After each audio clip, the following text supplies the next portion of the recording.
Dobrodošli v podcastu Obrazi nevladnikov, ki ga pripravljamo s Centrom nevladnih organizacij Slovenije. Današnji gost je Davor Knežiček, vodja usklajevalcev osebne asistence v Zavodu Brez ovir. Zavod Brez ovir je socialno podjetje, katerega temeljne usmeritve so kvalitetno in strokovno izvedena osebna asistenca, prizadevanje za izboljšanje dostopnosti objektov za osebe z oviranostmi in doprinos k oblikovanju dostopnega turizma za gibalno ovirane. Davor, dobrodošli v studiu. Hvala za povabilo. Ste glas tistih, ki družba pogosto prezre ali ne sliši, s svojim delom povezujete ljudi, ustanove in skupnosti z jasno vizijo. Oblikovati družbo, v kateri dostopnost ni izjema, temveč pravilo. Kako se je začela vaša pot v nevladni sektor in kaj vas je pripeljalo do dela na področju osebne asistence? V bistvu lahko rečem, da se je začelo čisto slučajno. En moj prijatelj je sodeloval z Zavodom Brez ovir in me je prosil, da mu pomagam narediti ene promocijske videe in fotografije glede dostopnosti turističnih objektov za gibalno ovirane osebe. Jaz sem to seveda sprejel, ker sem se že tako ukvarjam z videografijo in fotografijo, ljubiteljsko. In nekako tukaj sem spoznal ta svet invalidov in s čem vse se invalidi srečujejo v vsakodnevnem življenju, s katerimi ovirami se srečujejo. In kasneje v bistvu me je gospa Maja Babič, direktorica Zavoda Brez ovir, me je povabila, da mi je ponudila delo usklajevalca osebne asistence.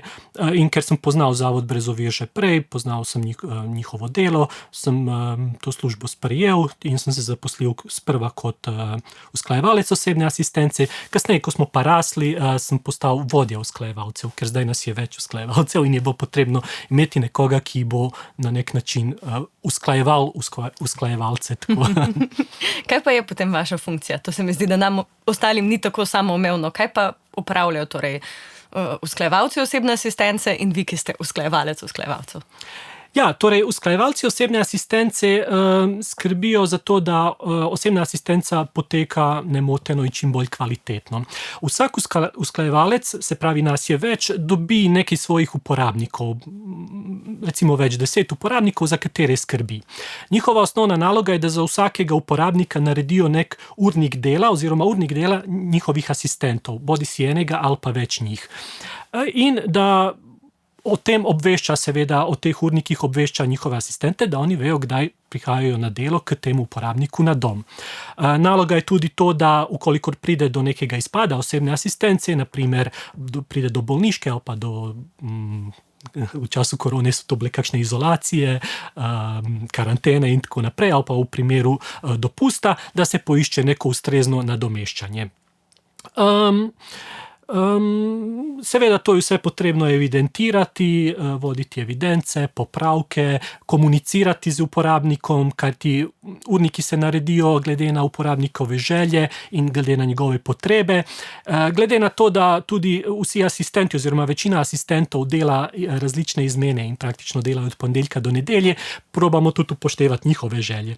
Hkrati pa moramo tudi upoštevati zakonske omejitve, moramo se držati zakona o delovnih razmerjih, zakona o osebni asistenci, tako da dosti enih takih stvari, ki jih moramo imeti v mislih, ko izdelujemo urnike. In ko seveda tudi potem, ko je potrebno, bom rekel, nekaj popravljati oziroma posredovati.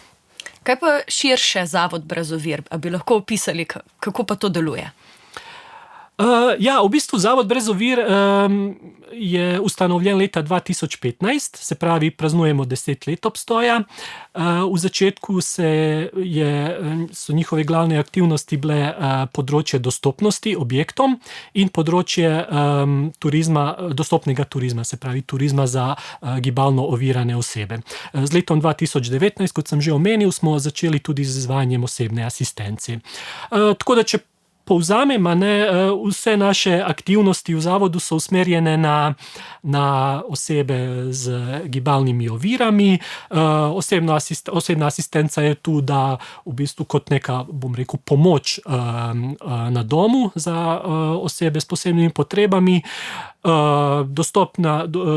Dostopnost objektov je tu, ta projekt razvijamo zato, da v bistvu omogočimo tudi osebam z gibalnimi ovirami enak dostop do javnih objektov, do javnih inštitucij, do javnih prostorov, do športnih dvoran, do trgovin, do pošt in tako kot v bistvu mi, ki nismo invalidi. Kaj so pa neki največji izzivi pri usklajevanju osebne asistence ali pa pri osebni asistenci, ki jih opažate? Jaz bi tukaj mogoče razdelil te izzive na 3 dela oziroma 3 obdobja. Leta 2019, ko smo začeli z izvajanjem osebne asistence, je seveda prvi izziv bil, kako v bistvu postaviti neke osnove, neke temelje, kako vzpostaviti nek način dela, ki bo deloval. Ker to je bilo nekaj novega v Sloveniji, in smo se nekaj časa tukaj mogoče na začetku sploh lovili. Potem naslednje leto je že nastopila korona in to so bili spet neki drugi izzivi. Mogli smo se pač prilagajati vsem tem spremembam, ki so se dogajale v državi, vsem tem odločitvam vladnim in tako naprej. Hkrati smo mogli skrbeti za to, da zaščitimo naše uporabnike in asistente, da zaščitimo njihovo zdravje, tako da to je bil ta nek drugi izziv.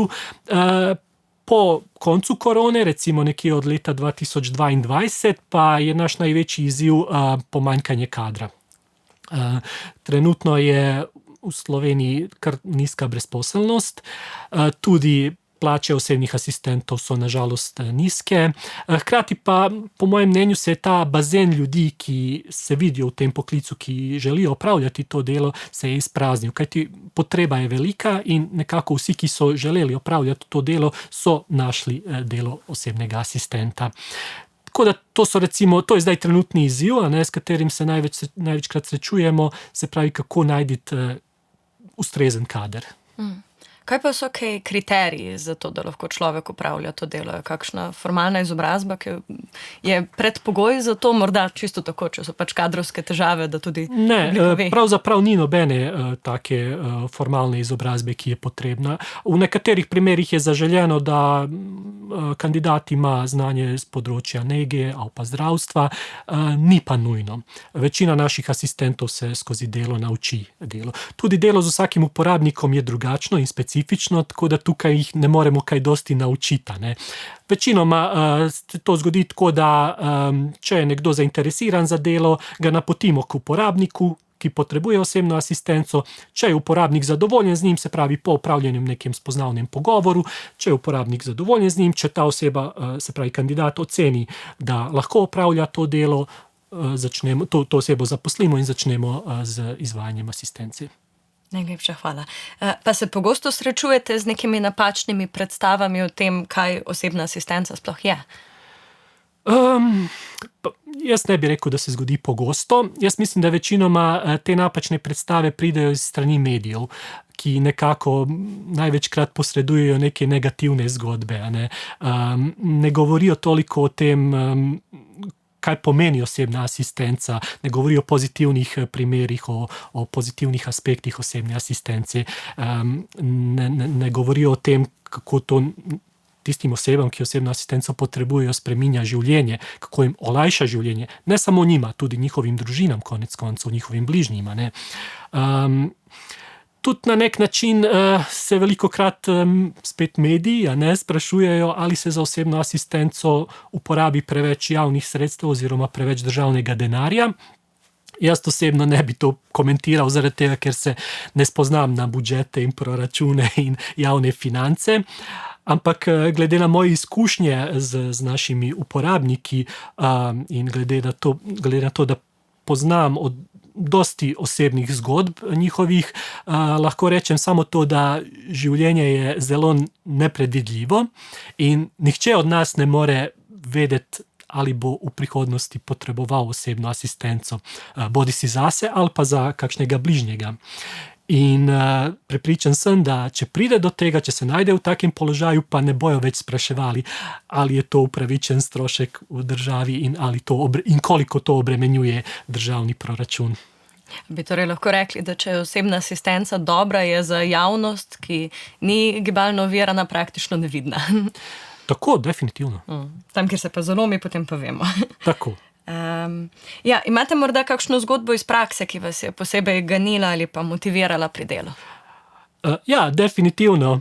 Evo, mogoče eno bi tako izpostavil zanimivo zgodbo. Lansko leto, ali predlansko leto sta se en naš uporabnik in ena naša asistentka, ki se predtem nista poznala, sta se lansko leto poročila.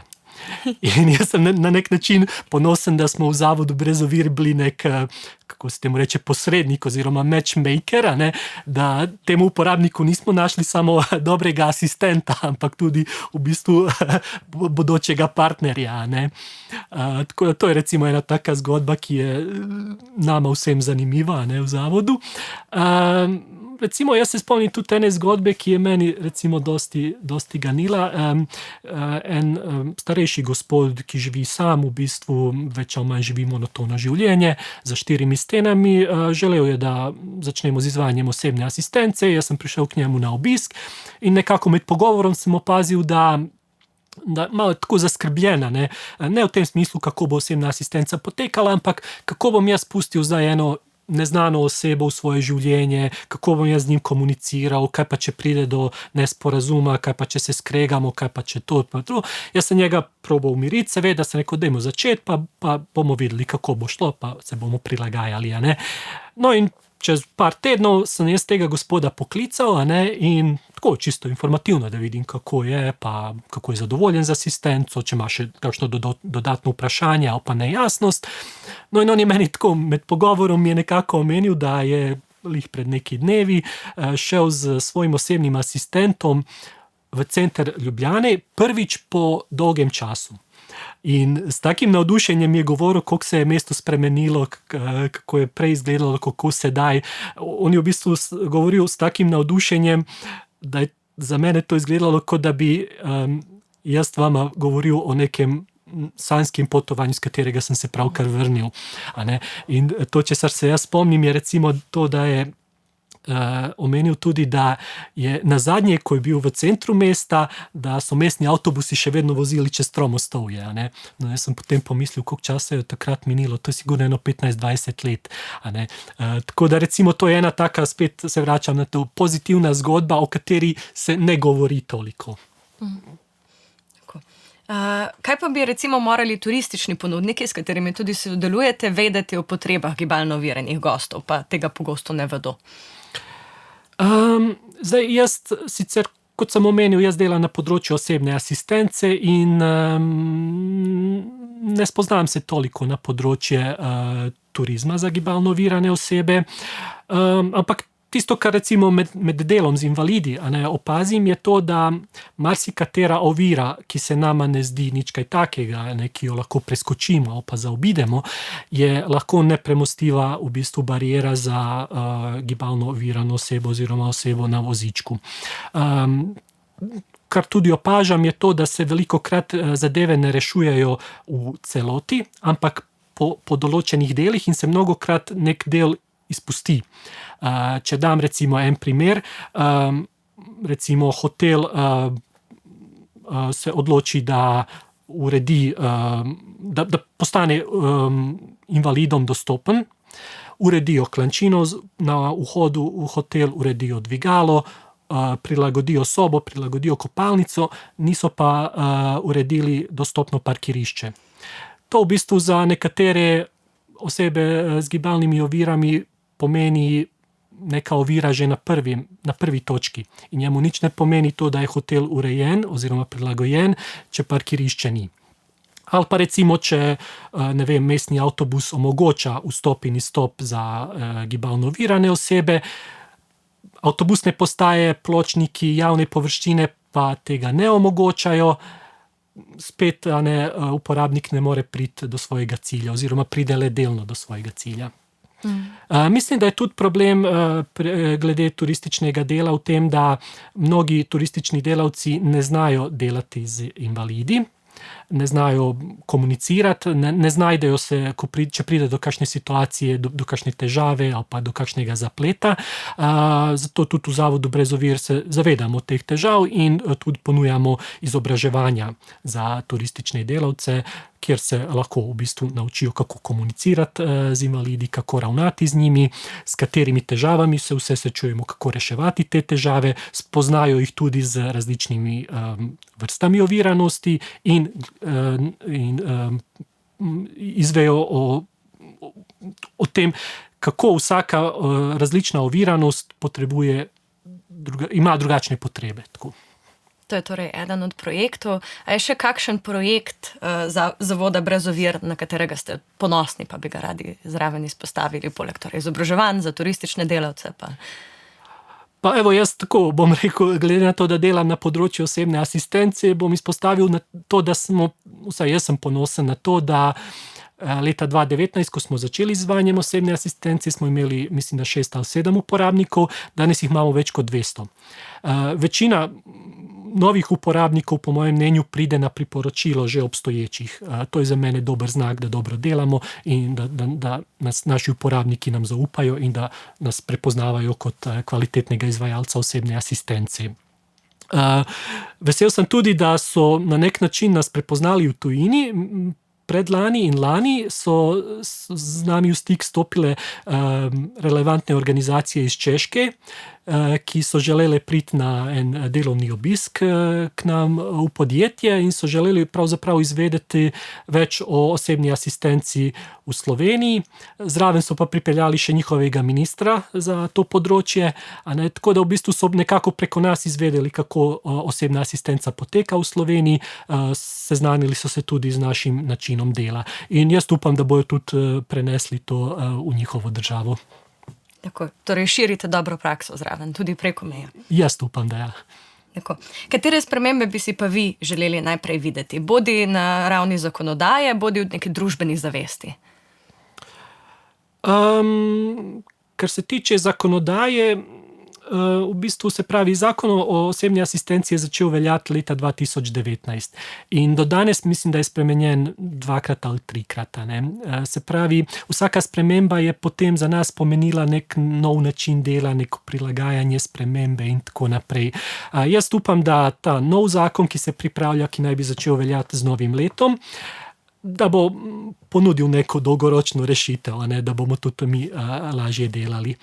Kar se pa tiče družbene percepcije, mislim, da ste me tudi to vprašali, mislim, da so premiki že pozitivni, mislim, da splošna javnost že, pa tudi delno zahvaljujoč osebni asistenci, opaža, da so osebe z gibalnimi ovirami ljudje, ki so okrog nas in da so to tudi naši sosedi, prijatelji in da v bistvu imajo neke svoje posebne potrebe in da je to to. V bistvu tudi marsikateri objekti, ki se prilagodijo za invalide, jih lahko tudi uporabljajo druge skupine ljudi, naprimer klančino, ne uporabljajo samo invalidi. Opažam, da jih uporabljajo tudi recimo starši z vozički. Velikokrat opazim, da starejši ljudje rajše grejo po klančinah kot po stopnicah. Ljudje z berglami, ne vem, mogoče kakšni dostavljalci, ki prevažajo težko blago. Tako da v bistvu kljub temu, da se nekatere stvari urejajo za gibalno ovirane osebe, jih lahko tudi druge skupine ljudi uporabljamo, seveda. Ja, tako da v bistvu to so te neke rešitve, ki pomagajo celotni družbi, ne samo tem osebam. Tako. Ja, tudi jaz kot študentka sem že kdaj s kovčkom zelo veselo ugotovila, da je kje kakšna klančina več, kot sem mislila. Ja, tako. Nam vsem pride prav. Prišla sva do konca intervjuja. Najlepša hvala, da ste bili z nami. Mi pa se slišimo in vidimo naslednjič.